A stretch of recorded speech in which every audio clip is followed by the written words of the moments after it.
రండి భగవద్గీత జ్ఞాన ప్రయాణాన్ని కలిసి ప్రారంభిద్దాం. కురుక్షేత్ర యుద్ధభూమిలో ఆ కీలకమైన క్షణంలో అర్జునుడు తన విల్లును కింద పెట్టేశాడు. కృష్ణ, నేను యుద్ధం చెయ్యలేను, నా వాళ్లను ఎలా చంపగలను అని అన్నాడు. అప్పుడే భగవద్గీత మొదలైంది. కృష్ణుడు యుద్ధం చెయ్యలేదు, అర్జునుడికి జ్ఞానాన్ని ప్రసాదించాడు. తన కర్తవ్యాన్ని గుర్తుచేసి అర్జునుడికి ధైర్యమిచ్చాడు.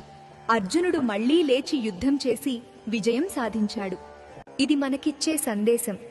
మన జీవితంలో ఇలాంటి క్షణాలు వచ్చినప్పుడు గీత మనకు మార్గం చూపుతుంది.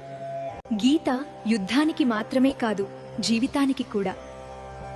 ఈ అమూల్యమైన గీత జ్ఞానంతో మన గీత పారాయణం ప్రయాణాన్ని కలిసి కొనసాగిద్దాం.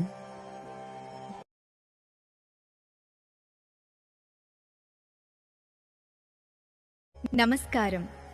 ఈరోజు మనం భగవద్గీత మొదటి శ్లోకాన్ని సులభంగా అర్థం చేసుకుందాం.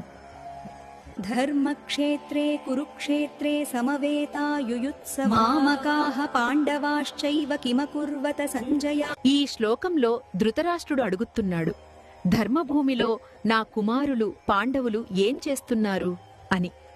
మన జీవితము ఒక కురుక్షేత్రమే. గీత చెబుతుంది వాన్, ఎక్కడ ధర్మం ఉంటుందో అక్కడే విజయం ఉంటుంది. ఇప్పుడు మనం భగవద్గీత 2వ శ్లోకాన్ని సులభంగా అర్థం చేసుకుందాం.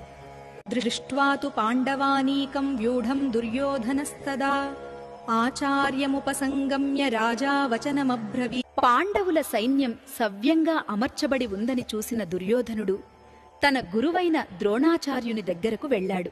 ధర్మబలం సిద్ధంగా ఉన్నప్పుడు అధర్మమే ముందుగా భయపడుతుంది. గీత మనకు చెప్పేది ఒక్కటే వన్, ధర్మమే నిజమైన శక్తి.